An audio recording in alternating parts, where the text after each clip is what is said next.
to a different ecosystem and consequently a different set of animals.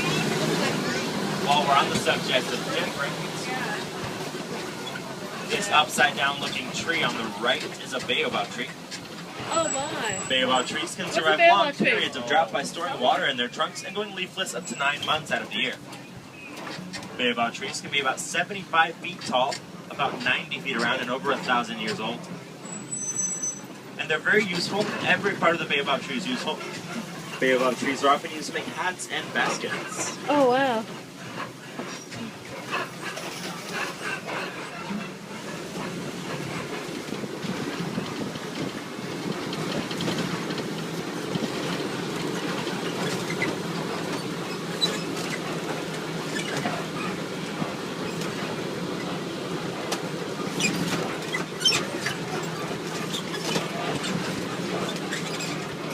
We've arrived at the most beautiful part of the entire reserve. This is the Serengeti grasslands, and it spreads for hundreds of miles through Africa. Every year it serves as a superhighway for millions of animals and their migration patterns. And it's also home to some of the most famous animals like giraffes, elephants, and lions. This is the Wild Africa. The Harambe Wildlife Reserve is working so hard to conserve.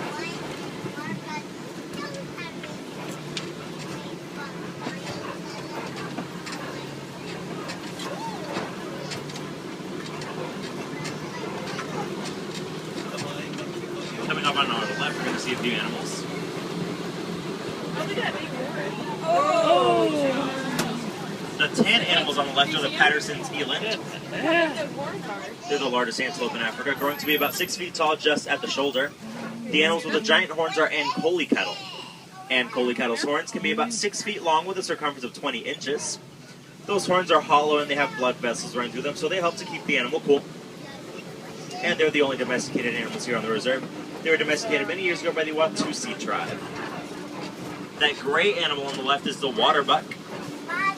Waterbucks live by bodies of water, and in order to waterproof themselves, they secrete an oily, smelly substance. These tall cones of earth that you can see everywhere are termite mounds.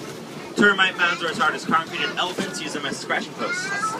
Once they wear them down, an antelope can easily climb on top and use it as a lookout to see if there are any predators coming in the tall grasses. Are you seeing everything, Trina? Yeah, I'm seeing anything. The landscape of the Serengeti grasslands is shaped by the animals who live here. Elephants work as bulldozers to push down trees and eat the leaves on top. Giraffes work as pruning shears to eat the undersides of trees and allow more light to get in. Antelope and zebra will mow down the grasses to allow new sprouts to grow.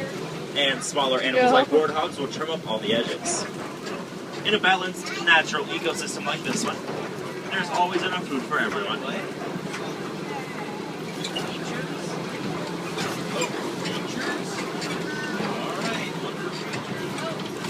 All the way up there in the trees is a Maasai giraffe. We should be getting a better view of giraffes in a little bit, though. Oh, yeah,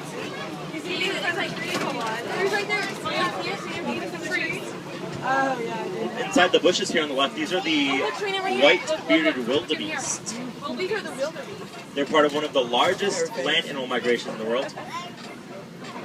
About 1.5 million of them move through Africa every single year. And they're also known as Nu, which is the name given to them that mimics the grunting sound that they make. Is this a giraffe? Oh, here's another giraffe coming up. Trina, look straight ahead. Right here. Like here. Here. Right here. Right here. Kind of look over, like, towards the driver. It's funny. You see the zoo, but you see it, like, out like that. Yeah, this is Right here, Trina. Over here on the left, you can see more giraffes. Oh, it's pretty. This one that's not in the trees would be a pretty good view. The majority of them are Maasai giraffes, except for the one that's walking right now, that just stopped walking. That's a reticulated giraffe. The reticulated giraffe is the tallest animal in the world. It can be about 20 feet tall once it's fully grown. Maasai giraffes are slightly smaller, and they can be distinguished by the oak leaf pattern that they have on their coats. Giraffes as a species will only sleep about 30 minutes a day, in small increments of 5 to 6 minutes, and oftentimes standing up. That's cute. You're a giraffe. Another one.